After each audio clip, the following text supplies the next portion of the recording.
Alors, chers frères et sœurs, nous voici dans la dernière partie de cet enseignement où je vais expliquer maintenant comment briser la chaîne, la racine principale, n'est-ce pas, de nos malédictions, de nos malheurs.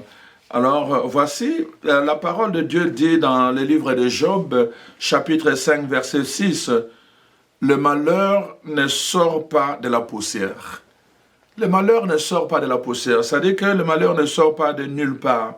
Tout malheur a une cause spirituelle, car ce qui est visible, n'est-ce pas, vient de l'invisible. Il y a, comme je vous ai dit, il y a une interaction.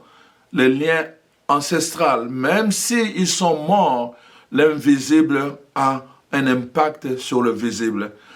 Les générations qui sont mortes, qui sont invisibles, ont laissé un impact sur les relations visibles, c'est-à-dire les relations présentes et les relations qui vont suivre, futures. Alors donc c'est pour cela que nous devons faire attention. Le péché de nos ancêtres, et tout ce qui a été rébellion au niveau de nos ancêtres, a des répercussions, n'est-ce pas, sur les générations. Et si ce n'est pas suivi par une repentance, alors vraiment nous sommes foutus. Ça va passer de génération en génération.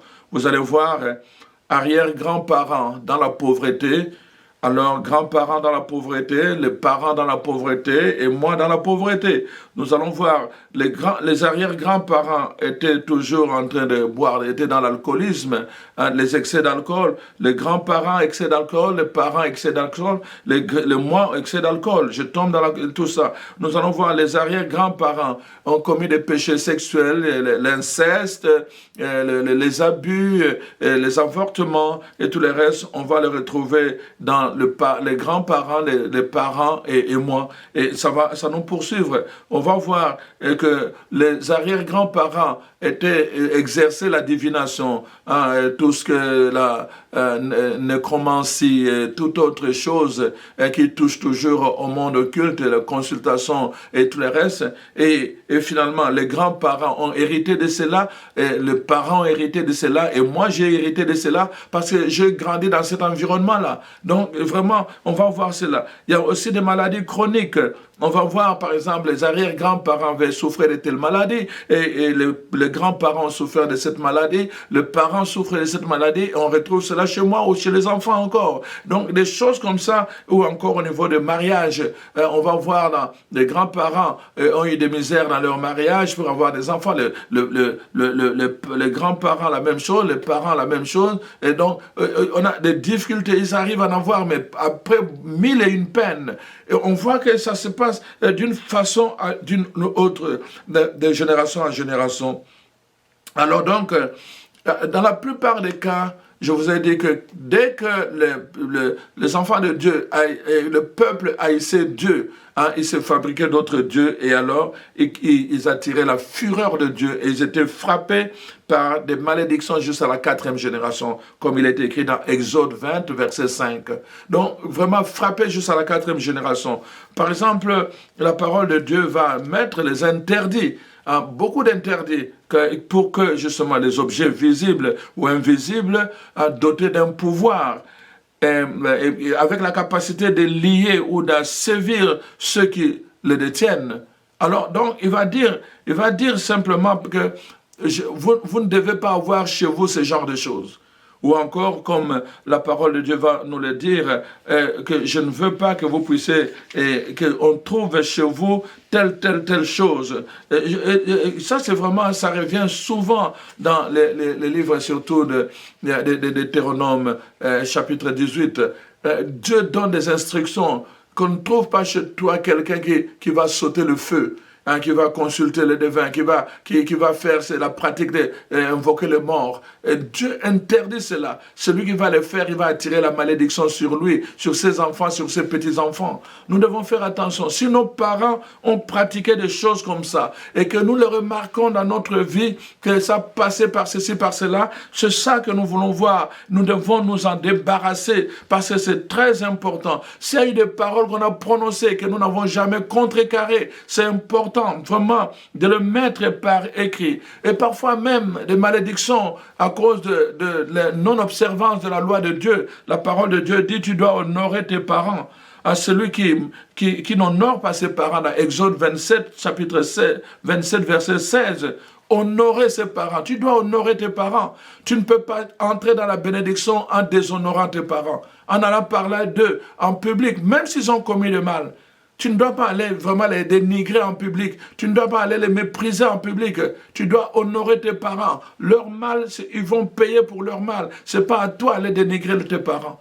Honore tes parents et tu seras béni. Qu'est-ce qu'il faut faire, c'est cela. Tu dois honorer tes parents, quel que soit ce qu'ils ont fait. Tu dois pardonner à tes parents. Tu dois les honorer, c'est-à-dire ne pas parler. Ne parle pas. Si tu es porté à parler du mal d'eux, ne parle pas. Honore tes parents, quel que soit ce qu'ils ont fait. C'est une loi divine. La parole de Dieu dit à Abraham, c'est lui qui te maudira, je le maudirai. Nous devons faire attention avec la race d'Abraham, le peuple de Dieu. Nous ne devons pas maudire ce peuple-là, parce que c'est vraiment important. Le mépris de la bénédiction, nous avons entendu. Les enfants d'Élie n'ont pas respecté, n'est-ce pas, la maison de Dieu. Et la conséquence, ils sont morts.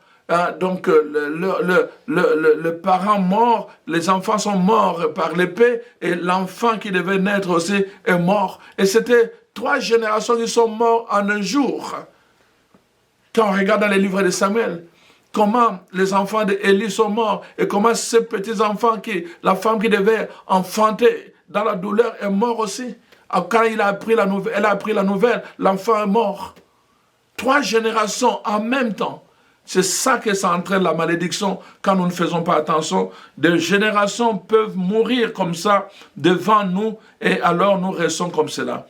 Si notre famille a fait des pactes, des alliances ou des contrats avec les démons, avec les esprits méchants, avec des pratiques occultes et tout le reste, il est important que nous puissions, n'est-ce pas, vraiment, prendre conscience de cela, le noter. Si on a eu des relations incestueuses, comme les Ammonites, le fils de Lot, le fils de Lot, pardon, nous devons prendre soin de ce moment, noter ces choses-là, noter-les. La première chose, commencez par noter. Parce que c'est très très important, comme je vous l'ai dit. Commençons par noter les choses invisibles, les choses que les autres ont fait avant nous. Les péchés des ancêtres, commençons par le noter ensemble. Parce que nous devons savoir que c'est l'héritage que nous avons reçu. C'est la sémence qui est venue jusqu'à nous. Et que cette sémence peut passer de génération à génération. Cette sémence peut avoir des conséquences, des transgressions sur 3 ou 4 générations.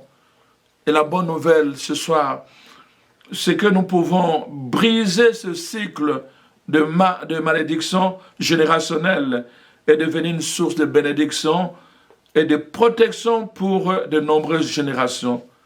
Rappelez-vous, dans le plan de Dieu, pour chacun de nous est vraiment de renverser, n'est-ce pas, la malédiction et de la transformer en bénédiction. C'est ça le plan de Dieu pour nous.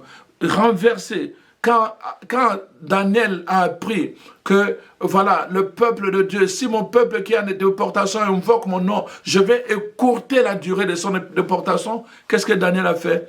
Il a commencé, il s'est retiré, il a jeûné pendant 21 jours, pas pour lui, pour le peuple.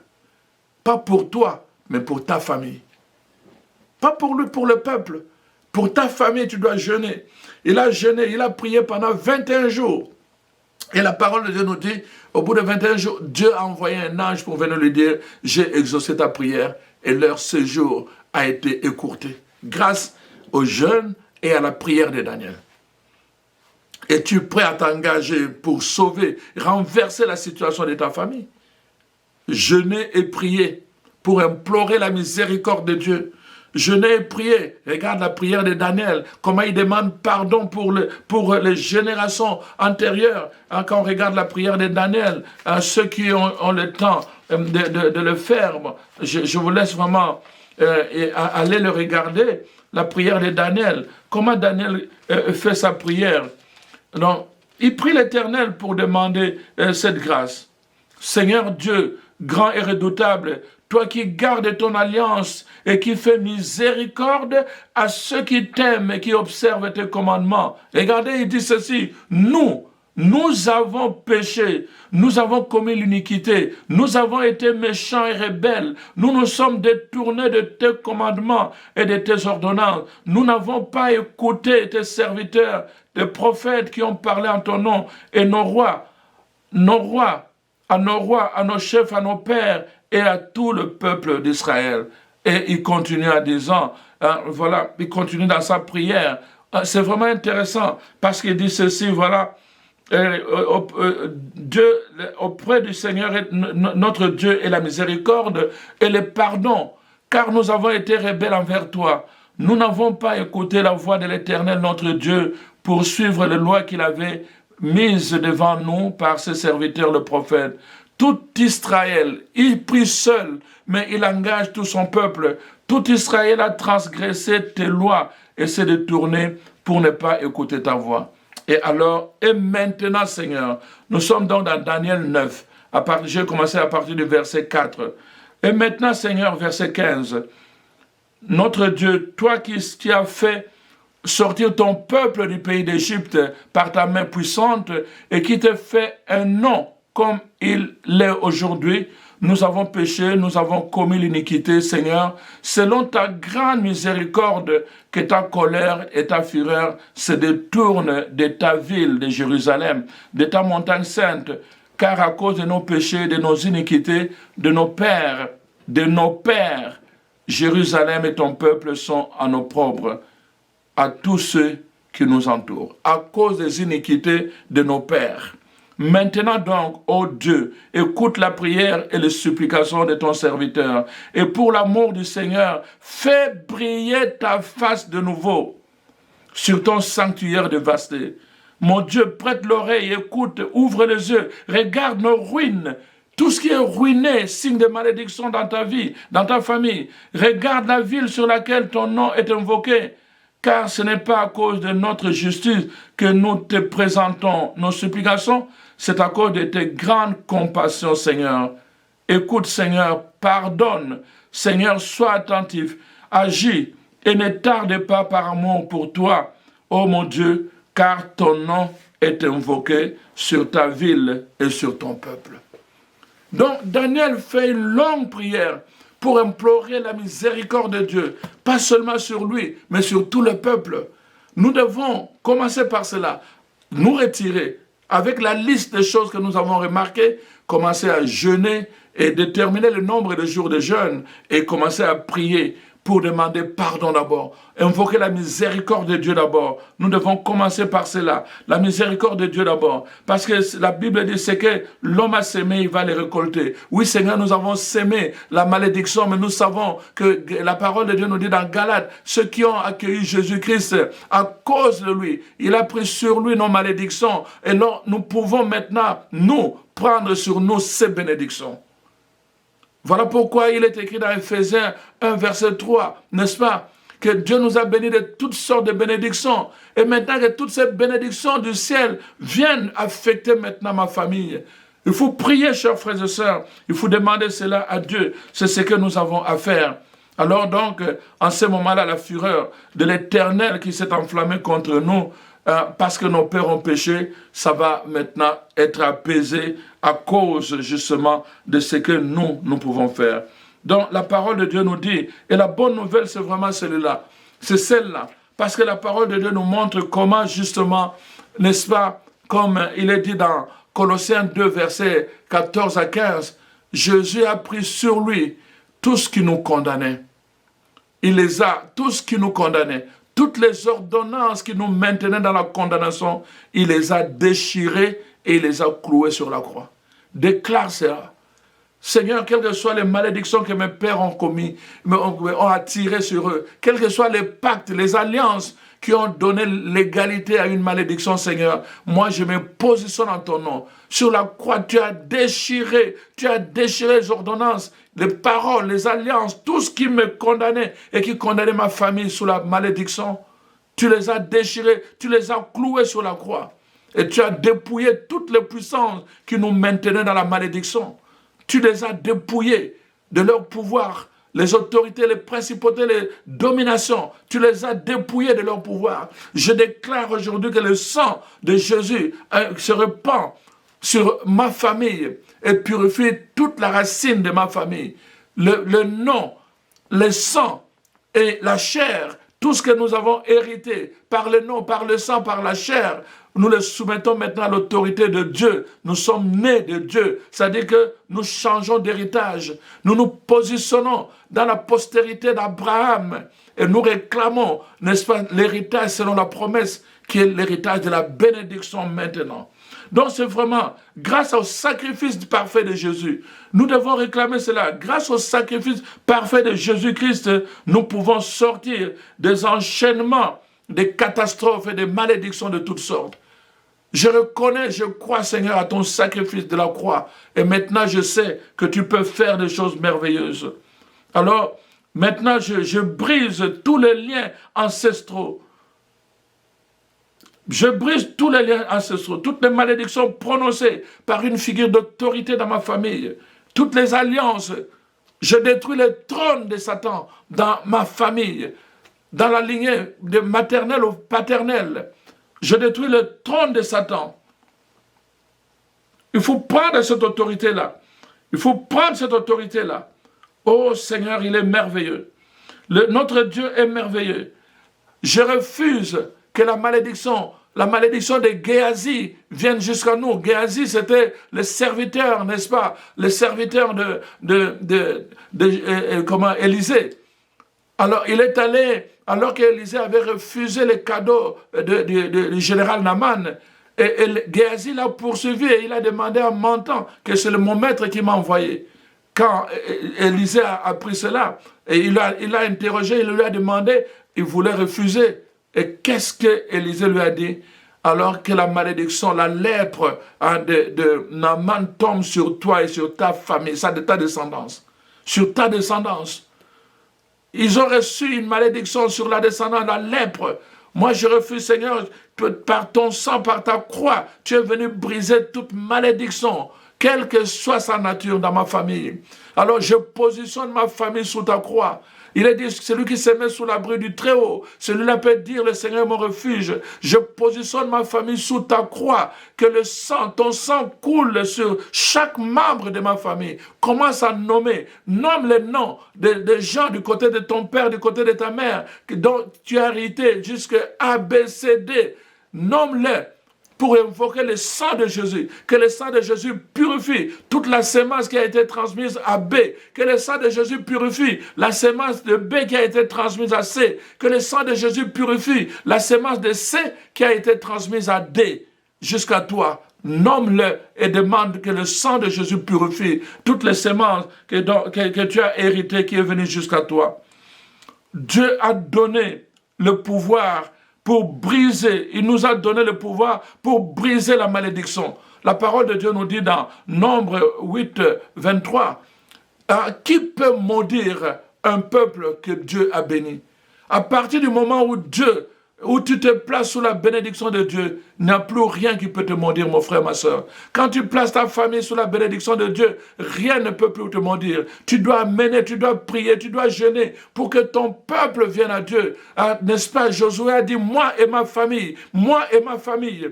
Et là, dans les Actes des Apôtres, il est dit, tu seras sauvé, toi et ta famille. Seigneur, je me positionne, moi et ma famille, que tout ce qui était sémence de malédiction et qui a attiré la malédiction dans ma famille, je me positionne en Jésus-Christ et j'invoque le sang pur, le sang parfait de Jésus-Christ pour purifier la lignée jusqu'à 4 générations.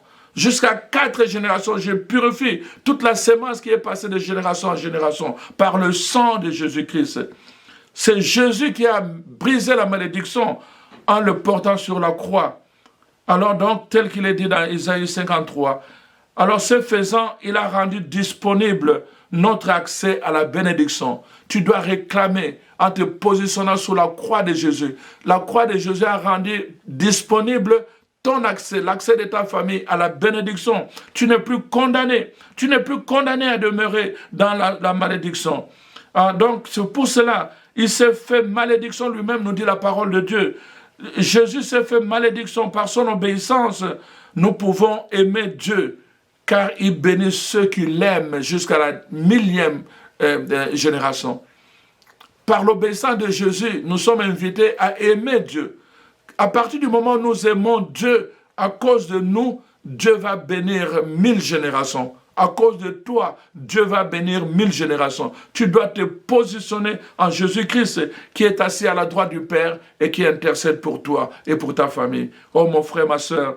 Donc, tout d'abord, tu dois briser la malédiction avant d'établir ta famille sous le signe de la bénédiction. Ne commence pas par demander la bénédiction. Commence par briser la malédiction. Commence par briser la racine principale que tu as remarquée, qui vient sous forme de maladie, de stérilité, qui vient sous forme de pauvreté, d'échec. Dans tout ce que tu as remarqué, commence par briser. Renonce à ça. Moi et ma famille, nous renonçons à cet héritage. Nous nous positionnons dans l'héritage selon la promesse d'Abraham. Voilà comment tu dois prier, mon frère, ma soeur. Tu dois renoncer à cela. La bénédiction de Manassé et Ephraïm. Donc, voici ce que Jacob a fait. Dans le livre de Genèse 48, versets 8 à 19, je vous invite à lire cela. Ce que Jacob a fait, on est venu lui apporter les 2 enfants de Joseph. Il dit, ces enfants, je vais les adopter. Amène-le-moi, je vais les bénir. Manassé était l'aîné. On devait lui poser la main droite. Et comment? L'autre était le cadet, n'est-ce pas? Ephraïm était le cadet, on devait lui poser la main gauche. Mais Jacob s'est rappelé qu'à cause de cette loi, il y avait une injustice. Lui-même a manqué, il a eu des problèmes parce qu'il a reçu une bénédiction qui était prophétisée dans le sein de sa mère, mais qui a créé des problèmes dans son rapport avec son frère Ésaü. Alors il a dit, je veux briser cette loi injuste. Alors il dit ceci, amenez-le-moi. Il prend sa main droite. Au lieu de poser sur Manassé, il pose sur Ephraïm. Il prend sa main gauche. Au lieu de poser sur Ephraïm, il pose sur Manassé. Rick, vous voyez, ça devient X et qui devient la croix. Voyez-vous? Donc, il change la position. Il brise cette loi-là. Cette loi injuste, il brise cela. À partir de ce moment, on n'est pas tenu parce qu'on est aîné qu'on doit recevoir la bénédiction. Non, c'est celui qui mérite la bénédiction qui va recevoir la bénédiction. Il a brisé d'abord cette loi, après il a invoqué la loi. Que faut-il faire? C'est ça d'abord. Tu dois d'abord briser la racine de la malédiction avant d'invoquer, n'est-ce pas, la grâce de la bénédiction. Et tu dois remplacer ce que le diable a fait en déclarant la parole de Dieu. Tu dois déclarer la parole de Dieu. Donc, en disant, ce que le diable a fait, ce que le diable a volé, je déclare maintenant, en me soumettant dans la pensée de Dieu. La malédiction, tu remplaces ça par la bénédiction, après l'avoir libéré. Alors, nous continuons en terminant. Donc, que faut-il faire? Comment briser donc cette racine principale de la malédiction? C'est ce que je suis en train de terminer. Alors, il faut aussi vraiment, tu dois prendre la décision de briser toute résistance de ta famille aux bénédictions de Dieu. Il y a des choses qui empêchent ta famille de recevoir les bénédictions de Dieu et trouver la racine principale. Il faut qu'il y ait une personne dans ta famille, dont je dis toi-même, s'élève vraiment avec d'autres, peut-être tu demandes l'aide d'autres personnes autour de toi, vraiment dans le jeûne et dans la prière pour renverser vraiment les esprits familiaux, pour renverser vraiment toutes ces chaînes générationnelles. Il faut vraiment que quelqu'un se lève dans la prière, dans le jeûne. C'est ce que tu dois faire. Tu ne peux pas réussir cela si tu ne restes pas vraiment dans la prière et dans le jeûne. Alors, tu calcules génération A, génération B, génération C, génération D et toi. Et là, tu dis vraiment maintenant, je vais renverser. Parce que pour toi, tu dois rappeler dans Proverbe 26, verset 2, que toute malédiction sans cause est nulle et sans effet. Parce que toi, tu n'es pas la cause de cette malédiction. Rappelle cela. N'oublie pas aussi la parole de Dieu dit dans Proverbe 18, 21 que le pouvoir de la vie et de la mort sont au service de la parole. Tu dois déclarer, Quand tu déclares, tu fais justement passer ta famille de la malédiction à la bénédiction. Tu dois déclarer, tu dois renoncer à tout ce que tes ancêtres ont fait. Je renonce à tout ce que mes ancêtres ont fait. Je renonce à leur esprit de mensonge. Je renonce à tous les sacrifices. Je renonce à leur idolâtrie. Je renonce à ceci. Tu renonces et tu confesses Jésus-Christ dans ta vie. À partir de maintenant, je me mets sous l'abri du Très-Haut et je confesse que Jésus-Christ est mon Seigneur. Et alors, je crois que le sacrifice de la croix, par le sacrifice de la croix, j'ai été racheté, moi et ma famille. Et que le sang de Jésus purifie ma famille maintenant. Tu renonces d'abord. Et puis ensuite, tu invites par la croix, l'œuvre de la croix, à s'accomplir dans ta famille.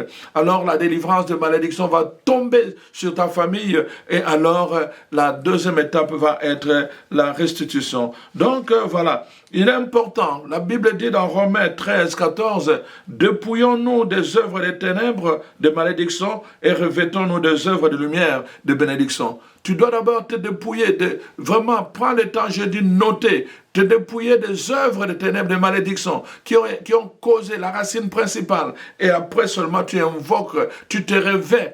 Tu invoques comme que viennent se déverser sur moi et sur ma famille maintenant. Comme la pluie qui vient, n'est-ce pas, abreuver une terre qui était asséchée. Que la bénédiction du ciel vienne se déverser sur moi et sur ma famille et affecter tous les aspects de ma vie et de ma famille qui étaient sous le signe de la malédiction. Il faut prier comme ça. Il faut demander cette grâce. La parole de Dieu nous dit, Jésus est apparu pour détruire les œuvres du diable. Jésus est apparu pour détruire les œuvres du diable. La malédiction est une œuvre du diable. Et Jésus est venu pour le détruire. Tu n'as pas besoin de rester, de l'accepter. Tu ne dois pas accepter la malédiction dans ta famille, mon frère, ma soeur. Tu ne dois pas accepter cette malédiction générationnelle. Il faut te dresser, il faut te lever et prendre le courage de dire non, je refuse maintenant. La bonté du Seigneur s'étend sur les générations suivantes. Dans Exode 20, 14, j'invoque la bénédiction du Seigneur sur les générations suivantes. Là où il y a eu la malédiction, est venue la bénédiction avec Jésus-Christ. Là où il y a eu le péché, est venue la grâce avec Jésus-Christ. Alors j'invoque la grâce de Jésus sur ma famille. Tu notes, tu cites le nom de personnes. On ne prie pas en général dans cette prière. Tu dois avoir le nom de personnes avec toi sur une feuille et tu dois retracer le nom de la racine principale de malédiction pour que ça soit efficace dans ta vie. Alors, demande que la bénédiction de Dieu, n'est-ce pas, que la bénédiction que Dieu te donne vraiment puisse s'ancrer sur l'amour et que l'amour devienne la loi fondamentale de ta famille. Car la parole de Dieu dit dans Romains 11, 28, ils sont aimés à cause de leur Père. Que cet amour vraiment, qui est aussi une nature de Dieu, puisse maintenant attirer la bénédiction dans ta vie. Alors je veux prier pour toi, que le Seigneur vraiment te visite en ce moment même. Ô Seigneur notre Dieu, toi qui as envoyé ton Fils Jésus pour détruire les œuvres des diables dans nos vies, dont les conséquences sont la malédiction, l'esprit de mort, l'esprit de dépendance aux choses de la terre, l'excès de table, l'excès d'alcool, Seigneur, l'abus sexuel, toutes ces choses-là, Seigneur, dans le cadre des alliances illicites, Seigneur, et toutes ces alliances qui ont corrompu notre vie, je te prie, Père, parce à cause de l'œuvre de la croix, tu as envoyé ton Fils pour détruire les œuvres de cet ennemi, ces œuvres de malédiction dans nos vies. Alors parce que tes enfants, Seigneur, veulent expérimenter ta bénédiction, je te prie, Seigneur, je viens vers toi, ô Seigneur, dans le saint nom de ce Jésus. Tout comme David a confronté Goliath par la foi, Seigneur, Père, je prends autorité au nom de Jésus-Christ sur tout esprit de malédiction, sur toute racine principale de malheur dans la vie de mon frère et de ma sœur, sur tout esprit de crainte, de honte, de peur, de rejet de soi, de chaînes de malédiction générationnelle. Ô Seigneur, je brise le joug principal de malheur dans la vie de ma soeur et de mon frère et de leur famille. Et je réclame maintenant par le sang de Jésus la liberté et la libération dans le cœur et dans la vie de tes enfants et de leur famille, Seigneur. Qu'ils soient libres et libérés dans le nom puissant de Jésus-Christ, et que là où il y avait la haine, que vienne l'amour, que là où il y avait la mort, que vienne la vie, que là où il y avait la condamnation, que vienne maintenant vraiment la grâce de la justice de Dieu, que là où il y avait, n'est-ce pas, la malédiction, que vienne la bénédiction, que là où il y avait les péchés, qu'abonde et surabonde la grâce avec toutes sortes de bénédictions dans la vie de tes enfants. Qu'il en soit ainsi, au nom puissant de Jésus-Christ, qui règne éternellement avec toi, Père et le Saint-Esprit. Amen, amen, amen. Alors, mon frère, ma soeur, voilà, sois béni là où tu es, vraiment fais ce que je te demandais, et le Seigneur va te visiter, et tu vas voir, ta vie va changer de situation et de direction, et tu vas changer de position. La semaine prochaine, nous allons entamer la deuxième étape de cela. Il ne suffit pas simplement d'invoquer la bénédiction et de renoncer à la malédiction. Maintenant, il faut réclamer ce que Satan avait volé. La semaine prochaine, je vais vous parler de reprendre possession de ce bien. Nous devons reprendre possession de tout ce que Satan a volé par la malédiction. Alors donc, soyez là encore la semaine prochaine et partagez, s'il vous plaît, ces enseignements. C'est pour le bien des enfants de Dieu qui marchent souvent dans l'ignorance. Que le Seigneur vous bénisse et à la semaine prochaine. Allez, au revoir.